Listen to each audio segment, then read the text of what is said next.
Assalamualaikum warahmatullahi wabarakatuh. Kami dari kelompok 2 akan membahas tentang pembaruan dari Turki yang dimana akan dimulai dari Sultan Mahmud II yang dimulai dari tahun 1785 sampai 1839 Masehi, yang dimana Sultan Mahmud II ini lahir pada tahun 1785 Masehi dan yang akan menjadi khalifah pada tahun 1807 Masehi, yang dimana Sultan Mahmud II ini melakukan pembaruan di Turki diantaranya sebagai berikut. Yang pertama yaitu menerapkan sistem demokrasi pada pemerintahan. Yang kedua, menghapuskan pengutusan sultan yang dianggap suci oleh masyarakat Turki. Sekian penjelasan dari saya dan penjelasan selanjutnya akan disampaikan oleh Irfan Lubis. Perkenalkan, nama saya Irfan Lutfi. Baiklah, di sini saya akan melanjutkan materi yang telah disampaikan oleh Indah Dwi Larasati. Yang ketiga, mengadakan pembaruan dalam bidang pendidikan dengan memasukkan kurikulum umum ke dalam lembaga-lembaga pendidikan madrasah. Yang keempat, mendirikan sekolah Mektebi Ma'arif yang mempersiapkan tenaga-tenaga administrasi dan Mektebi Ulumi Edebiyat yang mempersiapkan tenaga-tenaga ahli penerjemah. Dan yang terakhir, mendirikan sekolah kedokteran, militer, dan teknik. Itulah pembaruan dari Turki yang dilakukan oleh Sultan Mahmud II.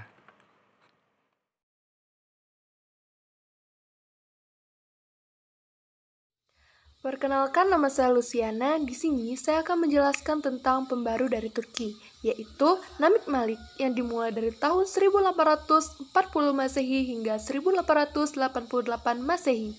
Namik Malik sendiri dikenal sebagai pemikir terkemuka dari golongan inteligensia kerajaan Turki Utsmani yang banyak menentang pemerintahan absolut sultan.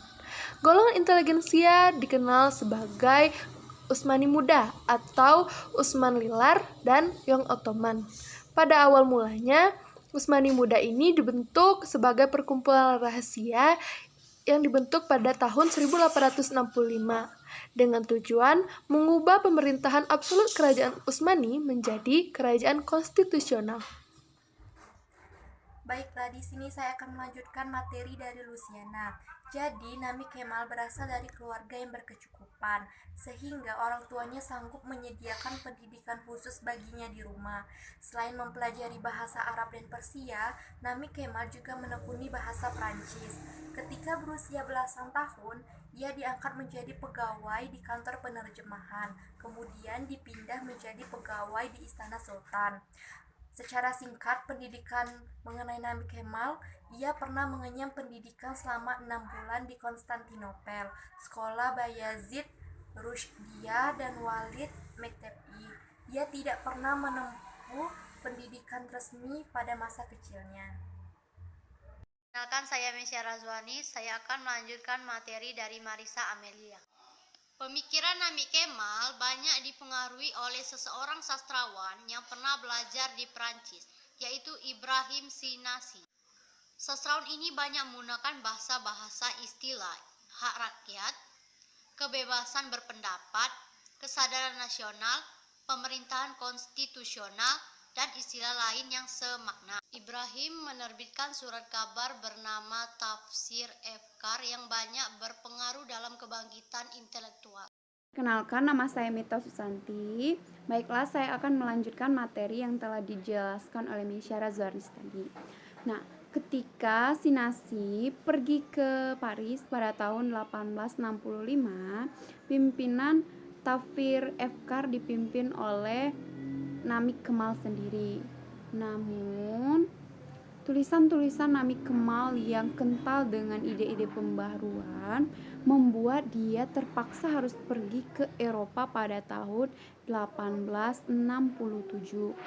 Nah, kemudian ia diperbolehkan kembali ke Istanbul pada tahun 1870. Tetapi 3 tahun kemudian, tepatnya pada tahun 1873, ia ditangkap dan dipenjarakan di Pulau Siprus.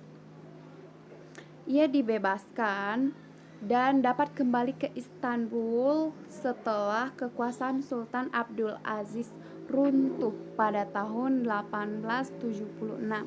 Berarti dia sudah dipenjara selama kurang lebih 3 tahun. Perkenalkan, nama saya Mutiara Damayanti Ersa. Saya akan melanjutkan presentasi dari Mita Susanti. Namik Kemal dinilai memiliki jiwa Islam yang tinggi. Ia tidak menerima ide-ide yang datang dari Barat apa adanya, tetapi memodifikasi secara selektif sehingga sesuai dengan ajaran-ajaran Islam. Namik mengkritik ide-ide Barat yang belum tentu sesuai dengan kebutuhan masyarakat Timur. Baiklah, saya Nanda Eka Fidianingsih akan melanjutkan materi yang telah disampaikan oleh Mutiara, yaitu mengenai Namik Kemal yang menyampaikan analisisnya mengenai kemunduran Kerajaan Utsmani dan solusi yang diberikan, yaitu diantaranya ada sebagai berikut. Yang pertama, kondisi ekonomi dan sosial Kerajaan Turki Utsmani sedang tidak baik. Solusi yang diberikan adalah yaitu mengubah pemerintahan yang dari absolut menjadi pemerintahan yang konstitusional. Yang kedua, rakyat sebagai warga negara memiliki hak-hak politik yang wajib dilindungi oleh pemerintah negara. Baiklah, selanjutnya akan disampaikan oleh Nika Kalinawati. Baiklah, selanjutnya saya akan menjelaskan materi lanjutan dari Nanda Eka Fidianingsih. Yang ketiga yaitu pemerintah demokratis tidak bertentangan dengan ajaran Islam, sebab negara yang dibentuk dan dipimpin oleh keempat khalifah sepeninggalan Rasulullah SAW sebenarnya telah memiliki corak demokrasi. Nah, sistem baiat yang terdapat dalam pemerintahan para khalifah pada hakikatnya merupakan kedaulatan rakyat. Yang keempat yaitu Islam mengajarkan al-maslahat al-ammah. Misalnya seperti mencegah kemelaratan kaum muslim. Yang kelima yaitu kepala negara dalam mengurus negara tidak boleh melanggar syariat.